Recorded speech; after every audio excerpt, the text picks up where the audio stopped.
the Nordbahnhof is actually only this, so we are apart from the rest of Stuttgart Nord by this big street, which is the Heilbronner Street, and there's also only one little bridge going from Nordbahnhof to the other part of Stuttgart Nord. So it's a similar situation like you have with the highway and you know, this little enclave close to Wagenhallen. Okay, so this is the Nordbahnhof area, and what you can see is that this is the place where the people live, and then we have here all these these rails from the train, and they are also on top of a hill, so you cannot cross them. There's no tunnel or no bridge, and it is not so nice because we have here the green lung of Stuttgart, which is the Rosenstein Park, which goes, which enters into the Schloss Garden, and it's really like a very big green area which we cannot enter, only by a small street which is somewhere here. So if you live here, you have to walk all the way there to come to this park. So now we come to Stuttgart Nord. This is the map, and then again the satellite picture. And again, please. So here I marked the places where we come from. Here are the Wagenhallen. And you can also see that the Wagenhallen are not really connected to this Nordbahnhof area. There is no street going, like for example, like this or like this. So what you can do is go down here. And then you can enter the Nordbahnhof area by this street. Or from the website? Yeah, that's true. You can also go through the waggons, but this is also, there are no streets actually there. It's more like a way, yeah, with stones. Here is Gare du Nord, where Aurel has his gallery. Yeah. Then we go down here, the Wittgenstraße, and here's the Jugendhaus. And the community center is next to it. Yeah. This is actually, for a long time I thought this was just one big space. So, but it's actually two. So the Jugendhaus is very close to this so-called Haus 49. And the Nordlichtung, which I will talk about a little bit, is here. This is the Community Garden. And I wanted to show you something which is special and very nice about Stuttgart Nord, or the Nordbahnhof. We have these houses which are always in blocks, and in each block in the middle we have a huge green yard. So this is very nice. And we are currently a little bit discussing why we don't use these yards more than we do right now. Okay. So now we come to the urban jungle. We started this really in 2011. And the idea is that it's a neighborhood garden for all the citizens, small and big, it doesn't matter. Everyone can come to this garden. And it's always open for new gardeners, so whoever wants to enter, we want to make it very low level to come to us. And we didn't define it, you know, you have to make a vegetable garden or you have to do this. We say everyone has his own picture of a garden. Some just come there to let their kids play, some come there to barbecue with their friends, and some grow vegetables there, but you can do anything. It's not, you know, we didn't define what you are supposed to do there. It is an interim project, which means that we, as soon as it is sold and the construction workers come, we have to leave this place. And, oh, I'm sorry.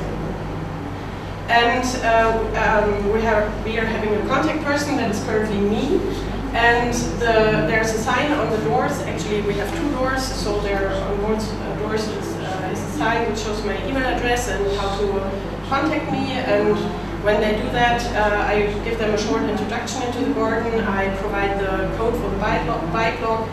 I invite them to our email distribution list. And I'm also the contact person for the city and for the bothered neighbors, which is fun Okay. So the rules are, we came up with some rules, and I will go very shortly because it's not so fun. So the first rule is have fun and be productive, do whatever you want. But at the same time be sustainable. That means what you consume. We provide, for example, soil, and we have shovels there, which we brought there. You can all use it, but if it's broken or if it's empty, you should replace it.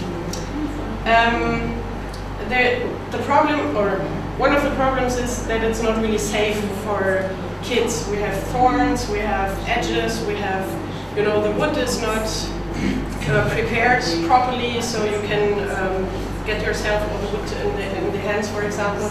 So be careful what you do.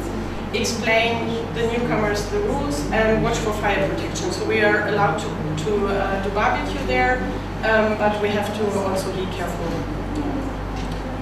Yeah, and be respectful, especially to the neighbors, because they are complaining sometimes. When you're barbecuing, then don't have too much smoke and don't destroy anything, and we have certain times where we have to be quiet. Okay, now to the pictures. So, this is the satellite picture from 2011, and it really are two areas. We have this here, which is a lot of stones. For comparison, this is a normal car, so you can imagine it's quite big. And then here's a part which is also, you know, this here is higher than this, so it's a little hill. And this was already green a little bit when we got it, and then we made it, or it actually made itself greener. We just let the things grow. So we put a little sign there that is, this is here, the end. We have an entrance here and one here, and the rest of it, there's everywhere fences, and the sign is up here. So this is what it looked like in 2011. We built a little pavilion there, and in the night we could put some lights up there, and this is how it looks now. So a person would be smaller than these plants. And it's really wild, and we have some chairs there and some couches, and we built this bench, and the kids use it. You can see it here. The kids use it for balancing, so it's not really a bench as I intended it, but it doesn't matter. Okay, we put a little, so this is now the view from when you go down this little hill, and these are also really high plants, so they are like 2 meters, 2 meters and 50. And we put a flag up there. It was a little action we did. It was really exhausted after that. Okay. And this is the vegetable garden. You can see that we grew some pumpkins this year. We have here some herbs, so we made a little hill for the herbs. And this here is a cave. So this is a hedge of Brombeeren, a sort of berries. And they have really big thorns, and I connected some branches out of this hedge with a tree, so that it made a cave, because we have very little shadow there, so that we had some place to sit. And now we cannot use it anymore because all the thorns are coming back, but next year. Okay. And this is now I come to this area, this is now really green. By itself, but also by the city made us a playground where you can play ball, and they made it like a very plain area, and so all the rest of this area they put into walls. You can see it here a little bit, and this is really nice because the kids use it as, you know, this change of landscape. They really use it. We put here some branches into the earth. And one of my kids was running through these branches, and she was always like, "Oh, I'm in a magic forest," and so it's very nice. And this year we had a lot of sunflowers there. So we have a water hole. It's water which is collecting itself after a rain, and you can put a kid there and so she can get wet feet. It's really nice because when it's raining, then you have enough water to make like a landscape of rivers just with shovels, so the kids are having fun for an afternoon.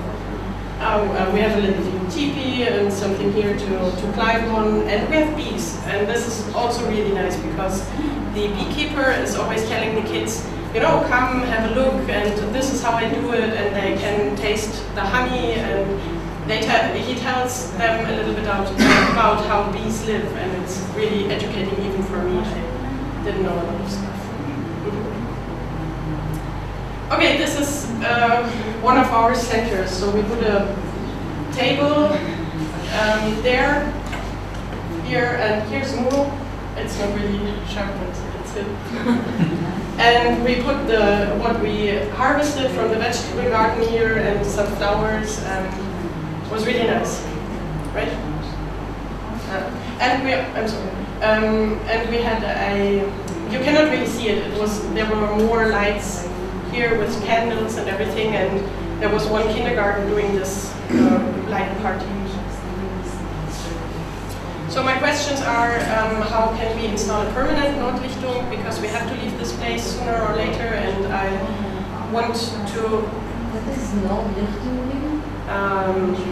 A Lichtung is a place in a wood where there are no trees, and Nord is north. So it's a gameplay, because the polar lights, the northern lights, are called Nordlicht, and so this is a gameplay in German. So what would be necessary to have this? I think we have to put it more into the neighborhood, and we probably should do some advertising, which we didn't do. We only had these signs on the doors. We have to look for other interim areas we can use. And maybe it's necessary to found an Nordlichtung association, which is more professionally working on this concept. And also my question is, how can everybody use the Nordlichtung? Because we have this bike log because we had some vandalism, and then we had to restrict it again. We had to change the code once because children were, you know, destroying the bees, and it was really not so good. And how could this look? I mean, how could the children come anytime they want and still be safe there? That's it. Thank you. How many people does this garden serve? Right now I have 40 email addresses in my distribution list, and I think maybe 10 families are using it regularly. And I don't know about the others, so I don't get any feedback on how they use it. So I hope that they can use it to their purpose. That's not a lot of people for such a huge space. Yes. And how did you decide to do it so free? I mean, usually when you have like community gardens, then it's somehow people grab their own piece of land somehow, and everybody sits, you know, in their own garden somehow. This is like...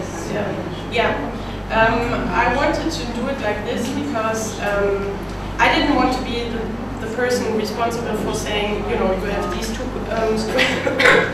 square meters, and then if something happens, the people come to me and say, oh, he's not doing it properly and whatever.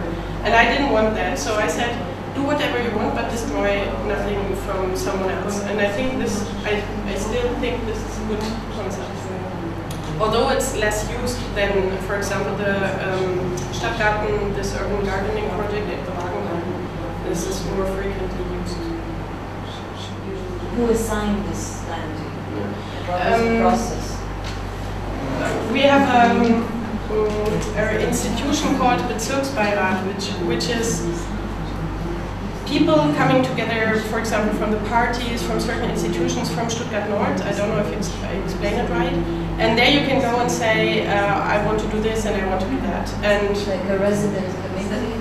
Yes, something. City politics. Yeah. And I went there and said, I want to do this, and they said, go ahead. And we have this institution for gardens and cemeteries, you know. And the person there said, basically saying, I don't want to have anything to do with it, so don't bother me, but you can do whatever you want. In this And- land?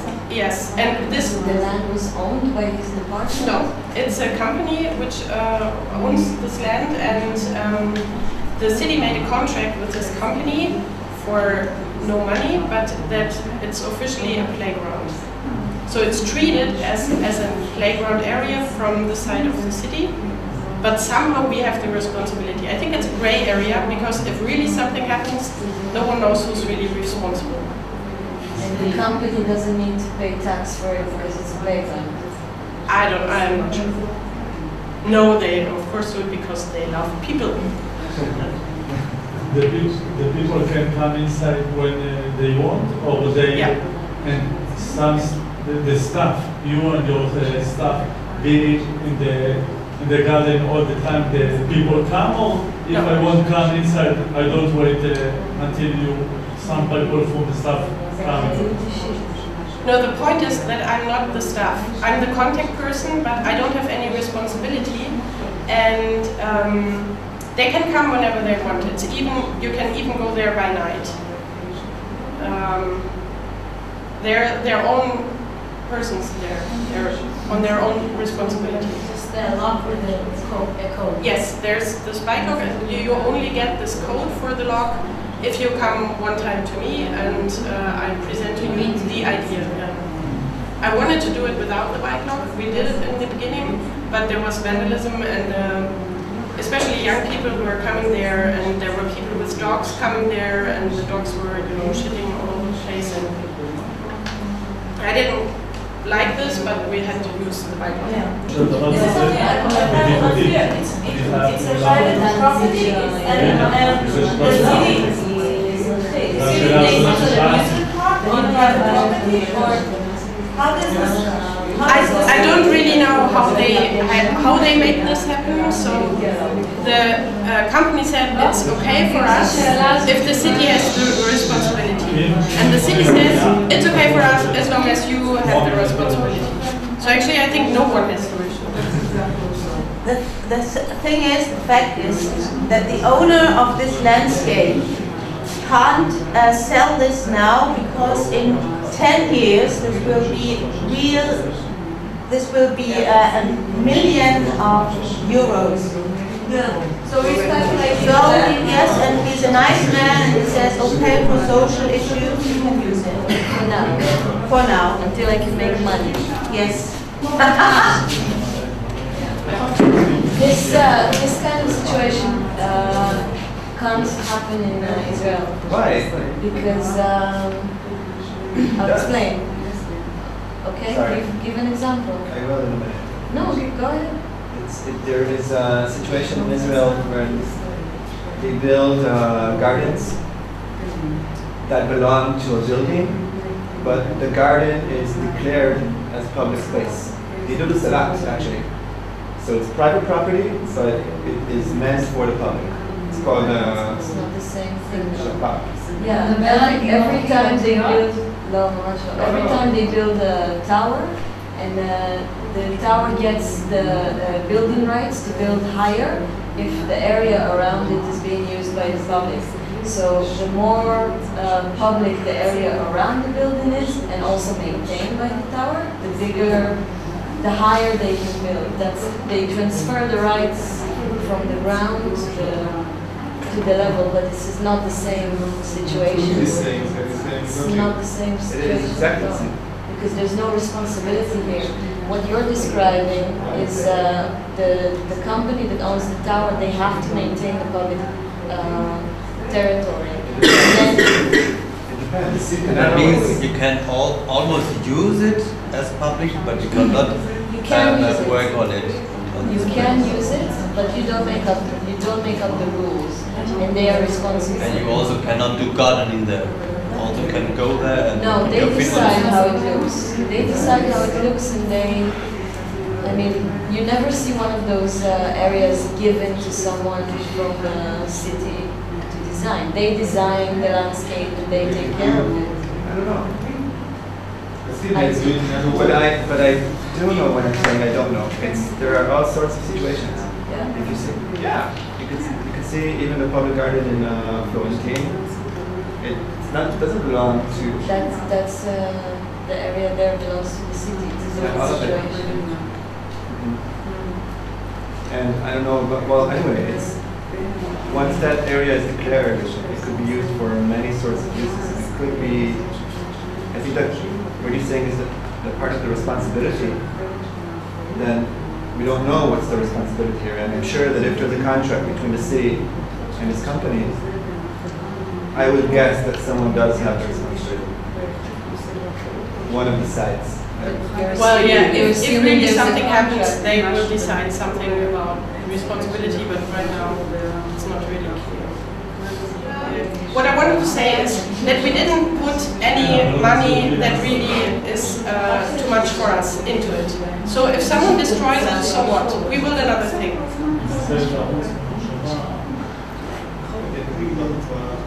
Is there an irrigation system or you don't need it because you have enough rain? What system? Irrigation system? No, we don't have. You don't need it. I mean, there No, is we enough need it. rain. Can you go back? No, back. One where the garden is. Yeah, here. We have these, and here you can see them. We had a lot of rows of these buckets, and with this we collected the rain. And we had a swimming pool for kids, you know, and there we collected the rain. And then we had from the neighbor the how do you call it, where the rain comes in from the roof, you know, it ends on our landscape. So we put a ton there. But it's really an issue. In the summer you just... Yes. We also in the summer have regularly almost. But not there. It's very sunny there every day. One day a week. No, we have to go Now we have every 2 days times. at least. Rain. No, for if there's no rain. It was when If the there's rain. no rain, where do you get the water? Oh, I was explaining. We have big buckets here, and then we have from the neighbor the thing from the roof. The water comes there. So little deposits when it's raining, it's getting full, and then we use it until the next rain comes.